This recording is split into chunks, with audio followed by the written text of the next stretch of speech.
Hello and welcome back to Twiggy's Boatyard. Yes, I still have Twiggy. I have neither scrapped or sold or otherwise disposed of it, but it has been, 2 months? It might even be 3 months since I've last been able to get here, apart from a flying visit about a week ago when I came to take a measurement with an eye to fitting the transom. Because yes, the restoration is very definitely still on. It's just a question of time. I'm very time limited at the moment, but having now brought Narrowboat Gentian to its mooring, I now have a bit of weekends free, hopefully, to do a little bit more on Twiggy before we get into winter and I have to pack it all up again.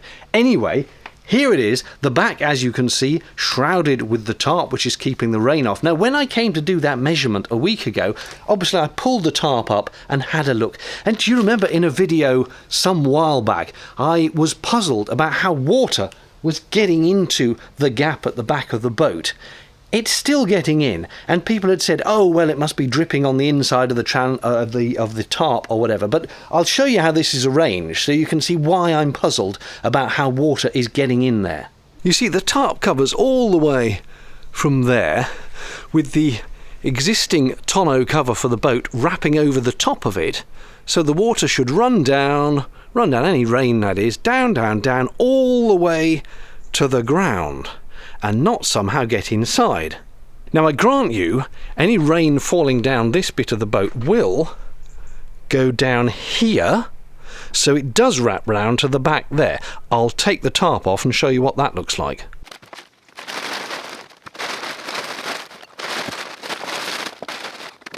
First of all, you can see how the boat hangs away at an angle, so the tarp was down here, so even if there was condensation inside the tarp, it won't be jumping over to get down into that channel. The water which would have come round here, however, could drip round, round, and into there. But as I showed in the last video, when that drips off, and there were drips dripping, it drips straight down. So I'm puzzled as to how it's managing to make its way sideways and into there, because it's down in here that I found water. Now, when I showed it 2 months ago, there was water in both sides. When I came to visit last week, only this side had water in it. That side was dry, which makes it even more puzzling, because in terms of water drippage channels, this side is exactly the same. So I don't know where the water is getting in from. It's not coming in from inside the cockpit and somehow dribbling through the bilge, because that's the bilge down there, and that has always been stone dry. And if that's dry and that's wet, the water is not the same pool. So it's coming in from somewhere and dripping down this back and pooling in there. And what I don't want is that happening to the new transom. In other words, if there is some mysterious leak that I can't see and water's getting in, and I put the new plywood, albeit sealed with resin, plywood transom in, and water's getting in there, it'll gently be filling up with water. I don't like that idea. I want to know where this water's coming from. Anyway, that's one issue. However, the other thing to report on is whether or not the fiberglass I stuck on when I was last here is still there, and I'm pleased to report it's there, and you know, it seems fairly solid, fairly tough as I tap it. It certainly seems like it's not pretty, but it's a good chunk of solid fiberglass, a bit of filing, and that will smooth off, and ultimately when I rewrap the entire back of the boat with new fiberglass, obviously that will all be hidden. But that's there. This bit at the back where there used to be a drain hole here, which I do not want. I don't want a hole in the back of the boat for drain or otherwise. If there's water in the bilge, I'll bilge pump it out. I'd rather have the back of the boat completely sealed. Anyway, I put an absolute ton of fiberglass in. I don't know if that's visible, but I've made that really thick and solid and filled up that hole. And there's yet more to go over here, because that is not, you can see there's a gap there. That is not level, so there'll be more fiberglass there. And obviously I'm going to fibre over the top today. So that will seal that whole bilge bit off. That's one of today's jobs. I was toying with whether to dunk a whole load of resin from kind of this level up to here where it settles, because this is on an angle, you see, and I thought if I dunk some resin level up to there, and just flatten out this shape, because when I'm trying to make the transom, this is a slightly awkward shape, and if I could level that out a bit, and what's more, some good solid resin just stuck down there would make this a very solid back of boat. I'm still toying with that as an idea. I've got plenty of resin and plenty of those fiberglass flakes. Meanwhile, over here on the other side, again, this is all good solid stuff. This is the one that I had trouble with when it refused to stick first time round, but as far as I can tell, it's all good solid stuff. And again, with a bit of sanding, and once I've covered it over, you'll never know that was there. I've been pondering how to make a template for this to cut the transom plywood out of, because it's a funny shape, isn't it? It's sort of all over the place, and because of these overlaps, I can't just hold something up flat against it, because these sticky out bits will get in the way, and if I hold something up there, even if I hold a bit of wood, I won't then be able to see the shape of the thing I'm cutting. What I need to do is hold a bit of cardboard up and kind of slice into it with a knife until I hit the edges, and then go round. But that's a jolly big bit of cardboard, which I don't have. What I do have is lots of paper and sellotape, so I think I'm going to... In fact, even that's at an angle, and it's all funny. Of course it is. It's like doing the camper van. Nothing was square. So I'll put some paper in here, stick it in, and then just go around with lots of bits of paper, sticking them and adjusting the angles until I come out with one thing that is the right shape. I think that is my only way of doing it. One useful thing I can do today, while I wait for the transom plywood to arrive on Tuesday, is this is the hole between the top half and bottom half, and it's full of flaking old gooey filler that's kind of half coming out. And I have already cut some of it out, but I can mix up some resin with some thickener, make a nice big thick paste. Oh, do you know what? That's damp just there. I wonder if that's a hint. Just there is... oh yeah. Anyway, mix up some thickened paste, squirt it into that gap, and make that join one again. And also down here and along here, and refill that in which needs filling. It is now 5 minutes later, and I've just been staring at it for 5 minutes with that don't quite know where to begin paralysis, just looking at it and going, ah! And then I watch Sail Life occasionally just to depress myself, and I watch them rebuilding an entire hurricane-damaged catamaran with a merry breeze and a happy air about them, and I come back to my little 26-foot, 7-foot wide boat. Oh, come on, surely I can do this. Gosh darn you, Mads and Ava, being so good. Ugh. Okay, a sort of decision has been made. In order to squeeze gunge into these gaps, I need to dig out whatever old flaky bits are in the gaps and give it a bit of a sand so that I can make sure it's clear. Now, I was thinking I'd take the multi-tool to this and make sure it's all really clear, but the thing is, this literally is the join of the top and bottom half, and if you multi-tool too far in, I go into the cabin, and I've made enough holes straight through the boat. I don't want to make any more, so I think I will just scrape out what is loose and then squidge gunge into the gaps in the cavity. I don't want to be drilling this out so that I'm literally separating the top from the bottom. That's not the plan. The plan is just dig out what's loose and re-squish it. Yes, let's go with that. I've also laid out my table of stuff. That makes me feel like I'm going to do something. I've got my mask, I've got my stirry sticks. That's an old measuring pot, which I may or may not use because there is grim bits of old fiberglass in there, solidified.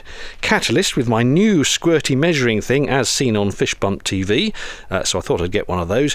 New paper mixing cups, because that's more environmentally friendly when they get thrown away at the end.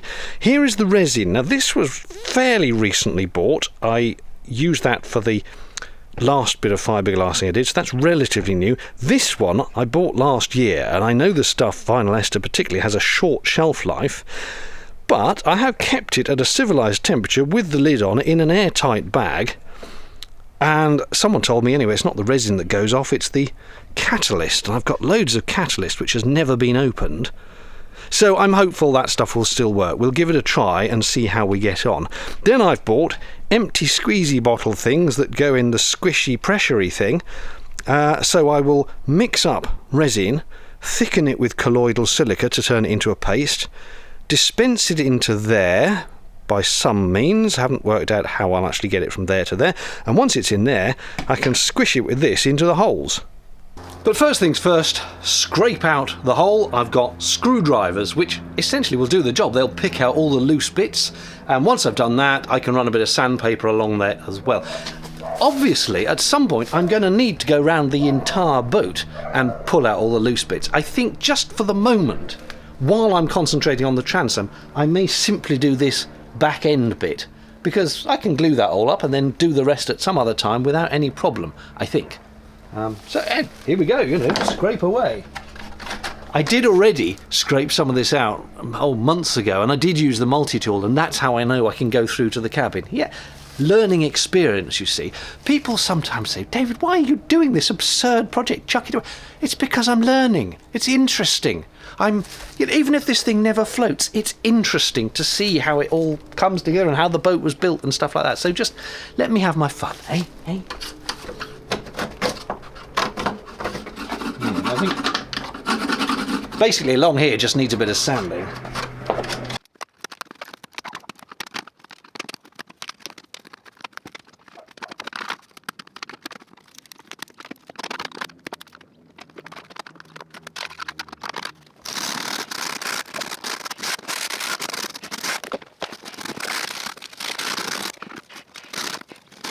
I think I am going to have to use this, but carefully.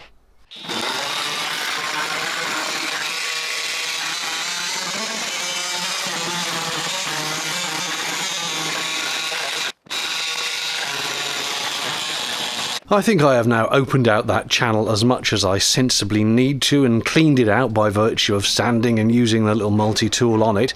So now I'm just going to get the vacuum out, get all the dust out, make sure it's as dry and clean as possible, and then mix up the gunge and squirt it in and hope for the best.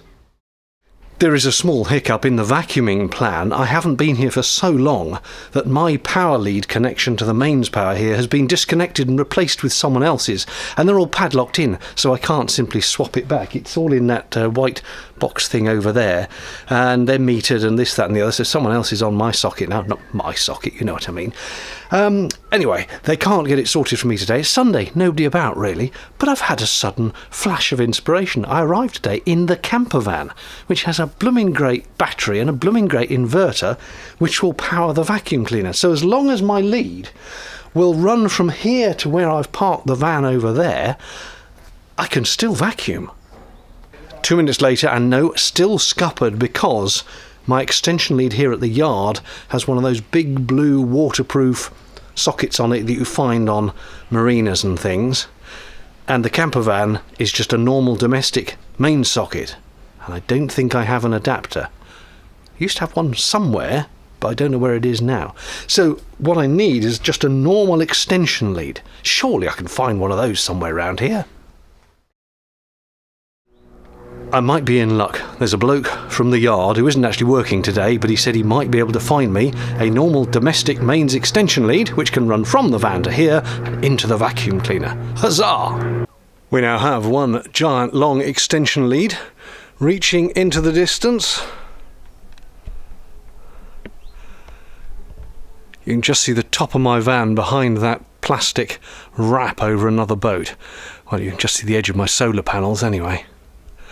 So, will it all work?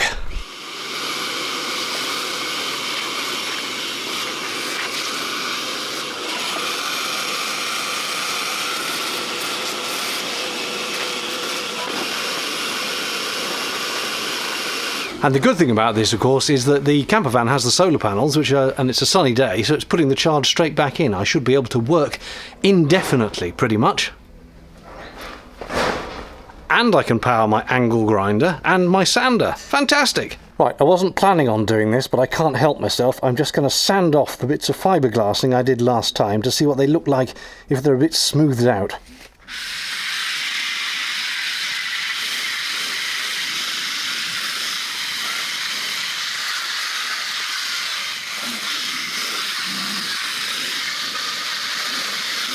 Well, honestly, they're as rough as a badger's what's-it.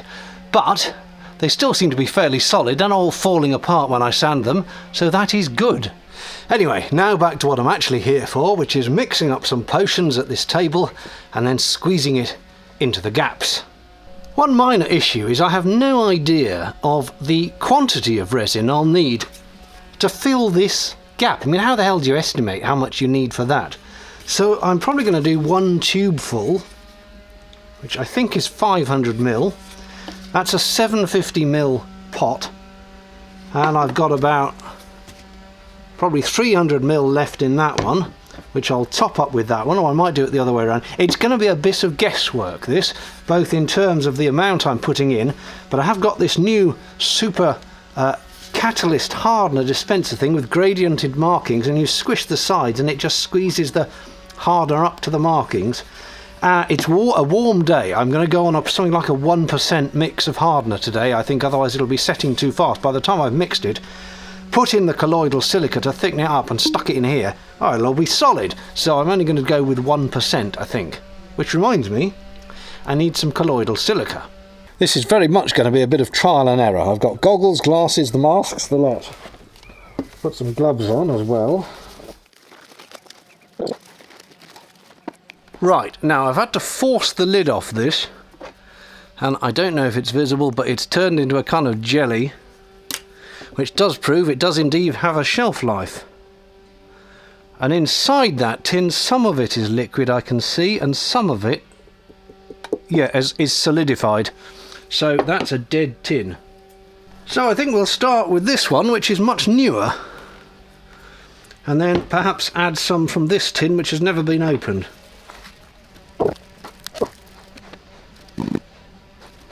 You know, I think I'll do it in 2 batches.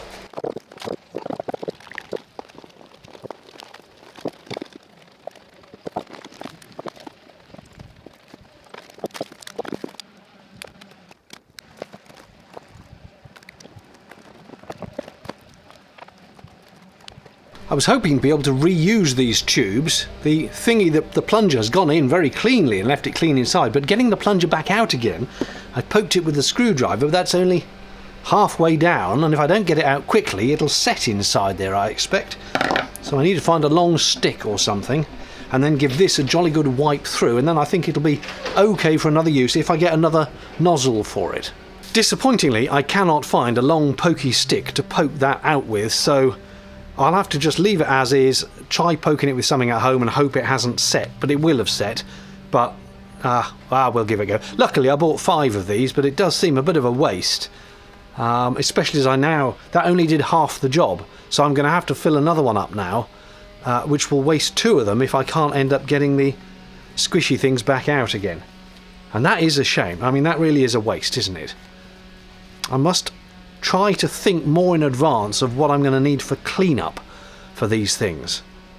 The camera battery is starting to run out, which is slightly annoying. It's a very old battery. It doesn't hold charge like it used to. I know how it feels. So I didn't film myself doing the process on this side, but it was the same. I mixed up the batch as goo, squirted into the hole, scraped it off with a swizzle stick to make it look nice, and then I realised I'd mixed up rather more than I had the first time round, so then I was running around looking for places that I could put the resin rather than waste it.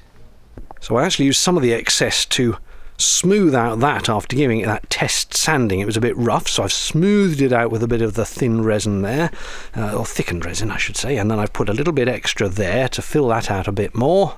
I've also put a little bead down that corner, which was a bit of a sharp edge. That's smoothing that out.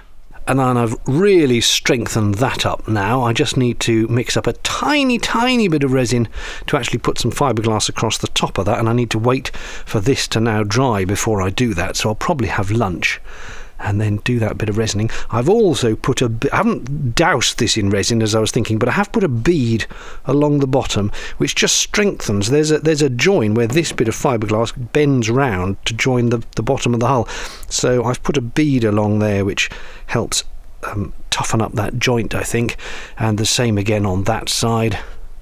You can just see that bead I've put in along the bottom there to toughen that up. Plus I did manage to fill in some of these old screw holes, which is good. And that is all looking much more like a sandwich of resin now rather than the big gaping hole it was.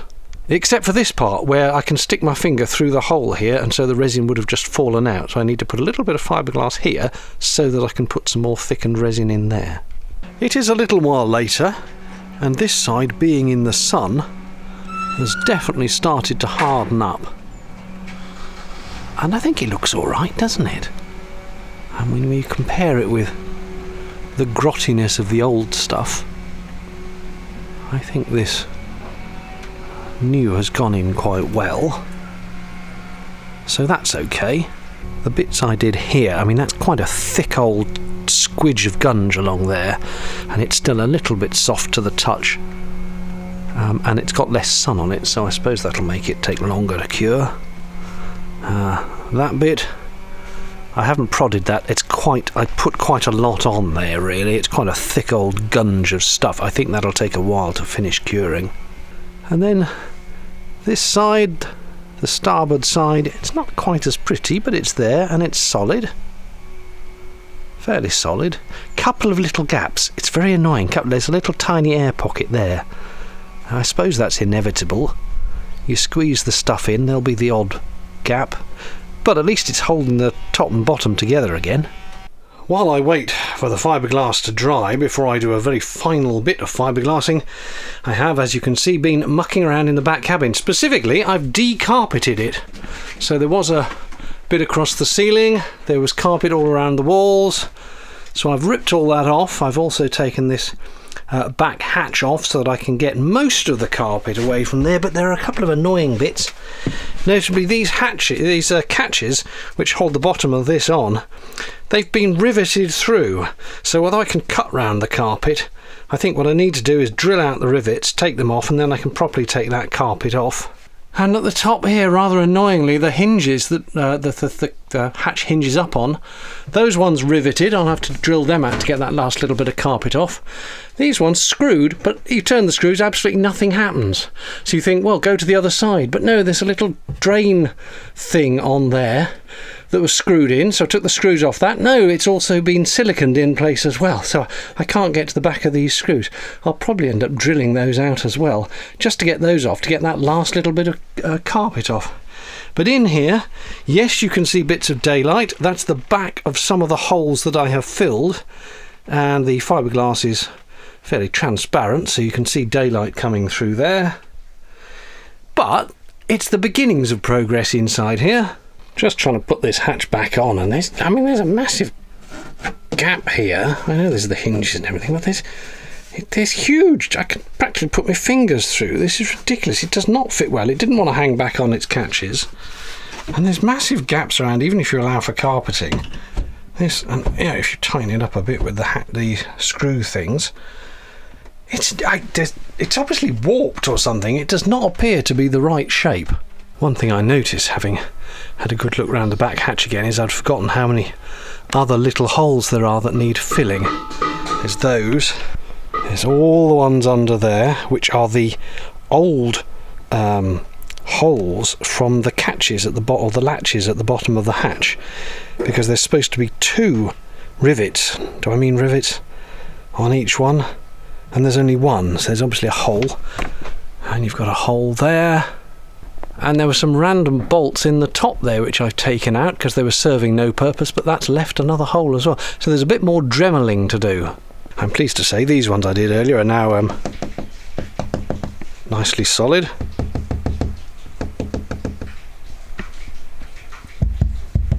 That one was under a bit of masking tape. I'd forgotten about that one.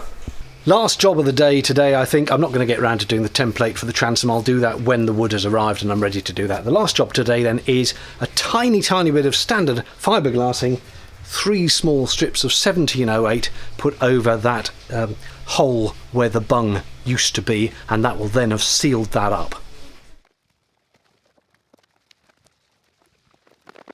Without a shadow of a doubt, that is the most unattractive bit of fiberglassing I've ever done. It sagged because it was going over a void, so it sagged as the resin went on it. But it's covered the hole, and I'm going to, once I end up putting the new wood transom in there, the whole thing is going to be absolutely slathered in the thickened resin all around the sides and everything. So it's all going to get covered up anyway. And then obviously start refiberglassing the whole back. good progress, I think, today. I won't be able to get back to the boat next weekend, but I'm hoping the weekend after that. Depends on the weather and various factors, but progress is being made. Thanks for watching. Cheerio.